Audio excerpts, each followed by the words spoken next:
ಅಪಘಾತದಲ್ಲಿ ಲಾರಿ ಚಾಲಕ ಬೆಂಕಿಗೆ ಆಹುತಿಯಾಗಿರುವಂತ ಶಂಕೆಯನ್ನ ವ್ಯಕ್ತಪಡಿಸಲಾಗ್ತಾ ಇದೆ. ಬಸ್ನಲ್ಲಿ ಪ್ರಯಾಣ ಮಾಡ್ತಾ ಇದ್ದ 29 ಪ್ರಯಾಣಿಕರು ಗಂಭೀರವಾಗಿ ಗಾಯಗೊಂಡಿದ್ದ ಇಬ್ಬರು ಬೆಂಗಳೂರು ಆಸ್ಪತ್ರೆಗೆ ದಾಖಲಾಗಿದ್ದಾರೆ.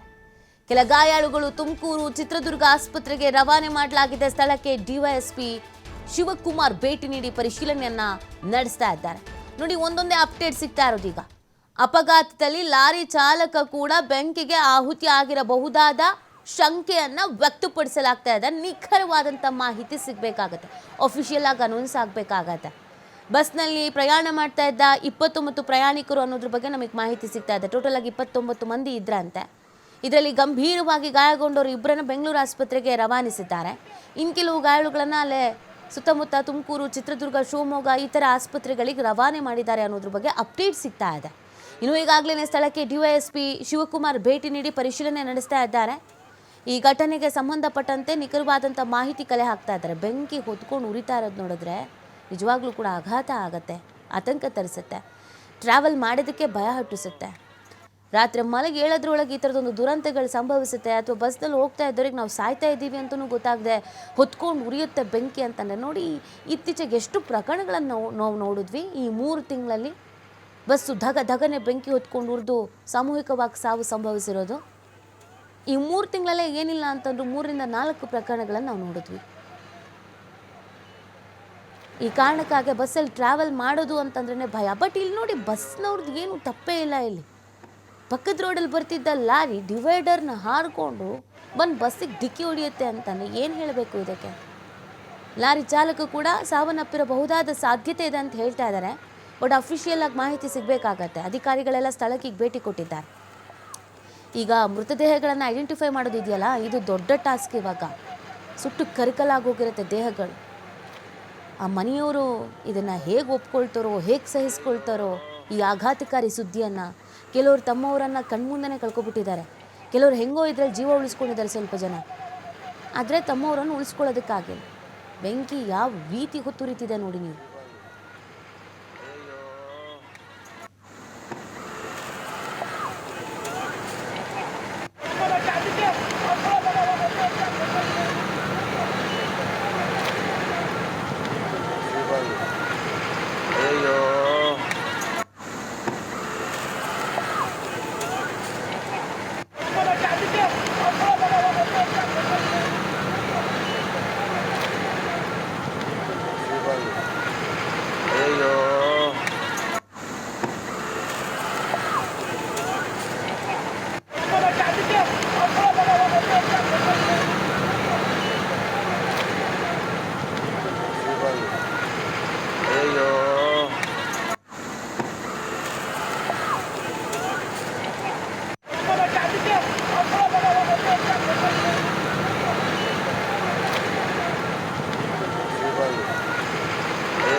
ಮಾಹಿತಿ ನೀಡ್ತಾರೆ ನಮ್ಮ ಪ್ರತಿನಿಧಿ ಸಿದ್ದು.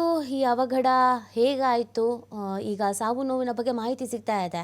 ನಿಖರವಾಗಿ ಡೀಟೇಲ್ಸ್ ಸಿಕ್ಕಿದೆಯಾ? ಎಷ್ಟು ಸಾವು ಸಂಭವಿಸಿದೆ, ಎಷ್ಟು ಜನ ಗಾಯಾಳುಗಳಿದ್ದಾರೆ, ಸದ್ಯ ಅಲ್ಲಿನ ಪರಿಸ್ಥಿತಿ, ಸಿಚುವೇಶನ್ಸ್ ಯಾವ ಥರ ಇದೆ ಸಿದ್ದು? ಖಂಡಿತವಾಗ್ಲೂ ನೀತಿ ಅಂದ್ರೆ ಜವಗೊಂಡನಹಳ್ಳಿ ಏನು ಬಸ್ ಬರ್ತಾ ಇರುವಂತ ಸಂದರ್ಭದಲ್ಲಿ ಲಾರಿ ಮತ್ತು ಬಸ್ ಎರಡು ಡಿಕ್ಕಿ ಆಗಿರುವಂತ ಪ್ರಕರಣ ಕೂಡ ಬೆಳಕಿಗೆ ಬಂದಿದೆ ಅಂತಾನೆ ಹೇಳ್ಬೋದು. ಆ ಬೆಂಗಳೂರಿನ ಗೋಕರ್ಣಕ್ಕೆ ತೆರಳುತ್ತಾ ಇರುವಂತ ಈ ಖಾಸಗಿ ಬಸ್ ಕೂಡ ಹೌದು. ಅದ್ರಲ್ಲಿ ಪಕ್ಕದಲ್ಲಿ ಒಂದು ಡ್ರೈವರ್ ಏನಿರುತ್ತೆ ಅದನ್ನ ಕಂಡಕ್ಟರ್ ಬರ್ತಾ ಇರ್ತಾರೆ. ಸೇರಿ 30 ಜನರು ಈ ಬಸ್ ಅಲ್ಲಿ, ಡ್ರೈವರ್ ಸೇರಿ ಮತ್ತು ಕಂಡಕ್ಟರ್ ಸೇರಿ 30 ಜನರು ಈ ಬಸ್ ಅಲ್ಲಿ ಹೋಗ್ತಾ ಇದ್ದಾರೆ ಅನ್ನುವಂತ ಈಗ ಪ್ರಾಥಮಿಕ ಮಾಹಿತಿಯಲ್ಲಿ ಕೂಡ ತಿಳಿದು ಬರ್ತಾ ಇದೆ. ಈಗಾಗಲೇ 20ಕ್ಕೂ ಹೆಚ್ಚು ಜನರಿಗೆ ಸಾಕಷ್ಟು ಗಂಭೀರವಾಗಿ ಗಾಯ ಆಗಿದೆ. 10ರಿಂದ 12 ಜನ ಏನಿದ್ದಾರೆ ಸ್ಥಳದಲ್ಲಿ ಸಾವನ್ನಪ್ಪಿದ್ದಾರೆ ಅನ್ನುವಂತ ಮಾಹಿತಿಯನ್ನ ಕೂಡ ಲಭ್ಯವಾಗ್ತಾ ಇದೆ. ಯಾಕಂದ್ರೆ ಹಿರಿಯೂರು ತಾಲೂಕಿನ ಜೀವನಗೊಂಡಹಳ್ಳಿ ಅನ್ನುವಂತ ರಾಷ್ಟ್ರೀಯ ಹೆದ್ದಾರಿ ಏನಿದೆ, ಈ ಹೆದ್ದಾರಿಯಲ್ಲಿ ಸಾಕಷ್ಟು ಬಾರಿ ಈ ರೀತಿಯಾದಂತ ಅಪಘಾತಗಳು ಆಗ್ತಾನೆ ಇದಾವೆ ಅಂತಾನೆ ಹೇಳ್ಬೋದು. ಮತ್ತು ಅದರಲ್ಲೂ ಈ ಏನು ಮಧ್ಯರಾತ್ರಿಯಲ್ಲಿ ಈ ರೀತಿ ಈ ಘಟನೆ ಆಗಿದ್ದೇನಿದೆ ನಿಜಕ್ಕೂ ಒಂದು ಜವರಾಯನ ಹಟ್ಟಹಾಸ ಅಂತಾನೆ ಹೇಳ್ಬೋದು. ಅದರಲ್ಲೂ ಖಾಸಗಿ ಬಸ್ ನಲ್ಲಿ ಒಟ್ಟು 29 ಜನರು ಪ್ರಯಾಣಿಕರಿದ್ರು ಅನ್ನುವಂತ ಪ್ರಾಥಮಿಕ ಹಂತದಲ್ಲಿ ಕೂಡ ಈಗ ತಿಳಿದು ಬರ್ತಾ ಇದೆ. 9 ಜನ ಗಾಯಗಳಿಗೆ ಹಿರಿಯೂರು ಆಗಿರ್ಬೋದು ಮತ್ತು ಸಿರಾ ಆಗಿರ್ಬೋದು, ತುಮಕೂರು ಆಗಿರ್ಬೋದು, ಅಲ್ಲಿ ಅಕ್ಕಪಕ್ಕದಲ್ಲಿ ಯಾವೆಲ್ಲ ಆಸ್ಪತ್ರೆಗಳಿವೆ ಆ ಆಸ್ಪತ್ರೆಗಳಿಗೆ ಈಗಾಗಲೇ ಚಿಕಿತ್ಸೆಗೆ ಕೂಡ ಕಳಿಸಲಾಗಿದೆ. ಅದರಲ್ಲೂ ಈಗಾಗಲೇ ಸಾಕಷ್ಟು ಮಾಹಿತಿ ಪ್ರಕಾರ ನೋಡ್ತಾ ಹೋದ್ರೆ ಮೃತರ ಸಂಖ್ಯೆ ಕೂಡ ಸಾಕಷ್ಟು ಹೆಚ್ಚಾಗುವ ಸಾಧ್ಯತೆ ಕೂಡ ಇದೆ ಅನ್ನುವಂಥದ್ದು ಹೇಳ್ಬೋದು. ಯಾಕಂದ್ರೆ ಖಾಸಗಿ ಬಸ್ಗೆ ಬಂದಂತವ್ರು ಯಾರೆಲ್ಲ ಬುಕ್ಕಿಂಗ್ ಮಾಡಿದ್ರು ಆ ಬುಕ್ಕಿಂಗ್ ಇಂದ ಎಲ್ಲಿಗೆ ಹೋಗ್ತಾ ಇದ್ರು ಅನ್ನುವಂಥದ್ದನ್ನ ಮಾಹಿತಿಯನ್ನ ಕೂಡ ತೆಗೆದುಕೊಳ್ತಾ ಇದ್ದಾರೆ.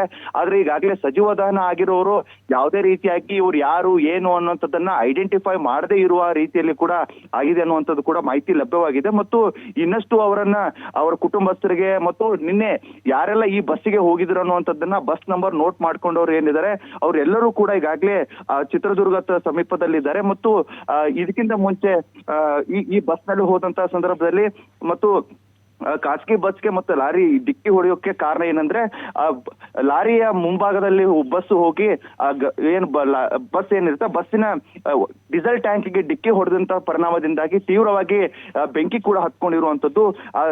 ಲಾರಿಯಲ್ಲಿದ್ದಂತ ಲಾರಿ ಚಾಲಕರು ಕೂಡ ಸ್ಥಳದಲ್ಲೇ ಸಾವನ್ನಪ್ಪಿದ್ದಾರೆ ಅನ್ನುವಂತ ಮಾಹಿತಿ ಕೂಡ ಲಭ್ಯವಾಗಿದೆ. ಇದರ ಜೊತೆಯಾಗಿ ಗಾಡಿ ನಂಬರ್ ನೋಡ್ತಾ ಹೋದ್ರೆ ಇದು ಹೈದರಾಬಾದ್ ನ ಗಾಡಿ ಆಗಿರುತ್ತೆ.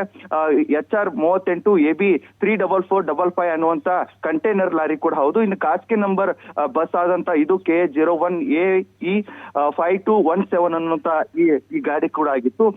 ಈಗಾಗಲೇ ಸಾಕಷ್ಟು ಪೊಲೀಸರಾಗಿರ್ಬೋದು, ಸ್ಥಳೀಯ ಅಧಿಕಾರಿಗಳಾಗಿರ್ಬೋದು ಕೆಲವೊಂದಿಷ್ಟು ಮಾಹಿತಿಗಳನ್ನ ಕೂಡ ಕಲೆ ಹಾಕ್ತಾ ಇದ್ದಾರೆ ಅಂತ ಹೇಳ್ಬೋದು. ನೀತಿ ಸಿಟ್ಟು ಇದಕ್ಕೆ ಸಂಬಂಧಪಟ್ಟಂತೆಗೆ ಇದೀಗ 29 ಮಂದಿ ಟ್ರಾವೆಲ್ ಮಾಡ್ತಾ ಇದ್ರು ಅನ್ನೋದ್ರ ಬಗ್ಗೆ ಮಾಹಿತಿ ಇದೆ. ಅಂದರೆ ಎಲ್ಲ ಯಾವ್ಯಾವ ಊರಿಗೆ ಹೋಗೋರಿದ್ರು, ಇದು ಶಿವಮೊಗ್ಗ ಲಾಸ್ಟ್ ಇತ್ತಾ ಅಥವಾ ಏನು ಗೆತ್ತಾ ಅನ್ನೋದ್ರ ಬಗ್ಗೆ ಡೀಟೇಲ್ಸ್ ಏನಾದ್ರು ಇದೆಯಾ? ಮತ್ತು ಈ ಗಾಯಾಳುಗಳು ಏನು ಹೇಳ್ತಾರೆ ಅಂದರೆ ಎಲ್ಲವನ್ನೂ ಅವರು ನೇರವಾಗಿ ನೋಡಿದವರೇ ಇರ್ತಾರೆ, ಕೆಲವರು ತಮ್ಮವರನ್ನು ಕಳ್ಕೊಂಡವರು ಕೂಡ ಇರ್ತಾರೆ.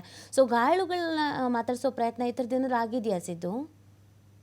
ಖಂಡಿತವಾಗ್ಲೂ ನೀತಿ ಅಂದ್ರೆ ಈಗ ಸಡನ್ ಆಗಿ ಈ ರೀತಿ ಘಟನೆ ಆಗಿರೋದಾಗಿ ಕೆಲವೊಂದಿಷ್ಟು ಜನ ಶಿವಮೊಗ್ಗ ಆಗಿರ್ಬೋದು, ಸಿರಾ ಆಗಿರ್ಬೋದು ಈ ಕಡೆನೂ ಹೋಗ್ತಾ ಇದ್ರು ಅನ್ನುವಂಥದ್ದು ಕೂಡ ಮಾಹಿತಿ ಇದೆ. ಅದರಲ್ಲೂ ಕೆಲವೊಂದಿಷ್ಟು ಜನ ಈ ಏನು ಬಸ್ ಆದಂತ ಅಪಘಾತ ಏನಿತ್ತು, ಅಪಘಾತದ ಹಿಂದೆ ಅಲ್ಲಿದ್ದಂತ ನೋಡಿದಂತ ಪ್ರತ್ಯಕ್ಷದರ್ಶಿಗಳು ಹೇಳ್ತಾ ಇದ್ರು ಈ ರೀತಿಯಾದಂತ ಘಟನೆ ನಾವು ಕಣ್ಮುಂದೆ ನಾವು ಯಾವತ್ತೂ ನೋಡಿರ್ಲಿಲ್ಲ, ಈ ಘಟನೆ ನಮ್ಮ ಕಣ್ಣಲ್ಲಿ ಅಚ್ಚಾಗಿ ಉಳಿದಿದೆ ಅನ್ನುವಂತ ಮಾತನ್ನ ಕೂಡ ಈಗ ಪ್ರಯಾಣಿಕರು ಏನು ಹಿಂದೆ ಪ್ರತ್ಯಕ್ಷದರ್ಶಿಗಳು ಏನಿದ್ರು ಅವರು ಸಹ ಹೇಳಿದ್ದಾರೆ. ಕೆಲವೊಂದಿಷ್ಟು ಜನ ಏನು ಬಸ್ ನಲ್ಲಿ ದಿಢೀರ್ ಅಂತ ಹೊರಗಡೆ ಬಂದವ್ರಿಗೆ ಯಾವುದೇ ರೀತಿಯಾಗಿ ಸಣ್ಣ ಪುಟ್ಟ ಗಾಯಗಳು ಈ ರೀತಿ ಆಗಿದೆ. ಹೊರತಾಗಿ ಏನು ಸ್ಥಳದಲ್ಲೇ ಅಲ್ಲಿ ಇದ್ದಂತ ಏನು 12 ಜನ ಗಾಯಗಳೇನಿದ್ರು ಅವರು ಈಗ ಸಣ್ಣ ಪುಟ್ಟ ಗಾಯಗಳಾಗಿರೋರ್ನ ಹಿರಿಯೂರು ಆಸ್ಪತ್ರೆಗೆ ದಾಖಲು ಮಾಡಲಾಗಿದೆ. 29 ಜನರ ಇದ್ದಂತ ಸಂದರ್ಭದಲ್ಲಿ 7 ಜನರನ್ನ ಸಿರಾ ಸಾರ್ವಜನಿಕ ಆಸ್ಪತ್ರೆಗೆ ದಾಖಲು ಮಾಡಲಾಗಿದೆ. ಇನ್ನಿಬ್ಬರಿಗೆ ಜೋರಾದ ಏನು ಗಂಭೀರವಾದಂತ ಗಾಯ ಆಗಿದ್ರಿಂದಾಗಿ ಅವ್ರನ್ನ ಬೆಂಗಳೂರು ಆಸ್ಪತ್ರೆಗೆ ಆಗ್ಲೇ ರವಾನೆ ಮಾಡಲಾಗಿದೆ ಅನ್ನುವಂಥದ್ದನ್ನ ಸ್ಥಳಕ್ಕೆ ಭೇಟಿ ನೀಡಿರುವಂತ DYSP ಶಿವಕುಮಾರ್ ಕೂಡ ತಿಳಿಸಿದ್ದಾರೆ ಅನ್ನುವಂಥದ್ದು ಹೇಳ್ಬಾರ್ದು. ಜೊತೆಗೆ ಅಲ್ಲಿ ಯಾರೆಲ್ಲ ಇದ್ರು ಈಗ ಖಾಸಗಿ ಬಸ್ ನಲ್ಲಿ ಇದ್ದಂತವ್ರು ಎಲ್ಲರೂ ಸಂಪೂರ್ಣವಾಗಿ ಮಾಹಿತಿ ಕೂಡ ಇನ್ನೂವರೆಗೂ ಲಭ್ಯವಾಗ್ತಿಲ್ಲ. ಯಾಕಂದ್ರೆ ಖಾಸಗಿ ಬಸ್ ನಲ್ಲಿ ಸಜೀವ ದಹನ ಸಂಖ್ಯೆ ಜಾಸ್ತಿ ಇರೋದ್ರಾಗಿ ಅವ್ರು ಎಲ್ಲಿಗೆ ಹೋಗ್ತಾ ಇದ್ರು ಏನು ಅನ್ನುವಂಥದ್ದನ್ನ ಬುಕ್ಕಿಂಗ್ ಮೇಲೆ ಮುಖಾಂತರ ಗೊತ್ತಾಗುವ ಸಾಧ್ಯತೆಗಳೇ ಜಾಸ್ತಿ ಇರುವಂತದ್ದು ನೀತಿ. ಸಿದ್ದು, ಈಗ ರಾಷ್ಟ್ರೀಯ ಹೆದ್ದಾರಿಯಲ್ಲಿ ಒಂದು ಅವಘಡ ಸಂಭವಿಸಿರೋದು, ಸೊ ಈಗ ಕ್ಲಿಯರ್ ಮಾಡಲಾಗಿದೆ ಅಂದರೆ ಬೇರೆ ವೆಹಿಕಲ್ಸ್ಗಳಿಗೆ ದಾರಿ ಮಾಡಿಕೊಡ್ಬೇಕಾಗತ್ತೆ. ಒಂದು ಬೆಳಗಿನ ಜಾವ ಆಗಿರುವಂಥ ಘಟನೆ ಇದು, ಮೃತದೇಹಗಳನ್ನು ಹೊರಗೆ ತೆಗಿಬೇಕಾಗತ್ತೆ, ಗಾಯಾಳುಗಳನ್ನು ಹೊರಗಡೆ ಶಿಫ್ಟ್ ಮಾಡಬೇಕಾಗತ್ತೆ. ಕ್ಲಿಯರೆನ್ಸ್ ಆಗಿದೆಯಾ ಏನು ಅಂತ ಸಿದ್ದು?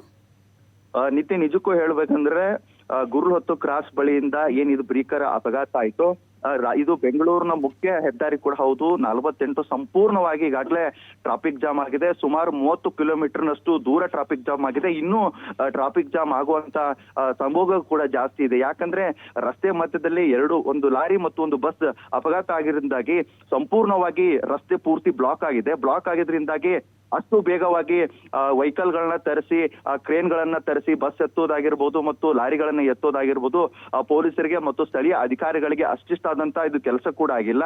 ಅಂದ್ರೆ ಈಗಾಗಲೇ 30 ಕಿಲೋಮೀಟರ್ಗೂ ಹೆಚ್ಚು ಟ್ರಾಫಿಕ್ ಜಾಮ್ ಆಗಿರೋದ್ರಿಂದಾಗಿ ಈ ಕ್ರೇನ್ ಎತ್ತಲಿಕ್ಕೆ ಮತ್ತು ಟ್ರಕ್ ನ ಎತ್ತೋದಕ್ಕೆ ಬರ್ಬೇಕಾಗಿರುವಂತಹ ಲಾರಿಗಳಿವೆ, ಅವರು ಕೂಡ ಬಂದು ಕೆಲಸಗಳನ್ನ ಮಾಡ್ತಾ ಇದ್ದಾರೆ. ಆದ್ರೆ ಕೆಲವೊಂದಿಷ್ಟು ಸಮಯಗಳು ಕೂಡ ಬೇಕಾಗುತ್ತೆ. ಯಾಕಂದ್ರೆ ಈ ಅವಘಡ ಆಗಿರುವಂತದ್ದು ಸಣ್ಣದಲ್ಲ, ದೊಡ್ಡದಾಗಿರುವಂತಹ ಅವಘಡದಿಂದಾಗಿ ಅಲ್ಲಿಂದ ಏನು ಶಿಫ್ಟ್ ಮಾಡೋದಕ್ಕೆ ಸಾಕಷ್ಟು ಸಾಕಷ್ಟು ಸಮಸ್ಯೆ ಕೂಡ ಆಗುವಂತದ್ದು ಕೂಡ ಇದೆ. ಆಗ್ಲೇ ಹೆದ್ದಾರಿ ಬಲಬದಿ ಏನ್ ರಸ್ತೆ ಏನಿತ್ತು ಅದು ಸಾಕಷ್ಟು ವಾಹನಗಳ ಸಾಲ ಸಾಲಾಗಿ ನಿಂತಿದೆ. ಸದ್ಯ ಈಗ 30 ಕಿಲೋಮೀಟರ್ನಷ್ಟು ಟ್ರಾಫಿಕ್ ಜಾಮ್ ಆಗಿದೆ ಅನ್ನುವಂಥದ್ದು ಕೂಡ ಲಭ್ಯವಾಗ್ತಾ ಇದೆ. ಮತ್ತು ಅಲ್ಲಿರುವಂತಹ ಟ್ರಾಫಿಕ್ ಪೊಲೀಸರಾಗಿರ್ಬೋದು, ಚಿತ್ರದುರ್ಗ ಮತ್ತು ಹಿರಿಯೂರು, ತುಮಕೂರು ಸ್ಥಳೀಯ ಪೊಲೀಸರು ಕೂಡ ಈಗಾಗಲೇ ಈ ರಸ್ತೆಯನ್ನ ಸರಿ ಮಾಡ್ಕೊಡ್ಲಿಕ್ಕೆ ಸಾಕಷ್ಟು ಸಿದ್ಧತೆಗಳನ್ನ ಕೂಡ ಮಾಡ್ತಾ ಇದ್ದಾರೆ ಅಂತಾನೆ ಹೇಳ್ಬೋದು ನೀತಿ.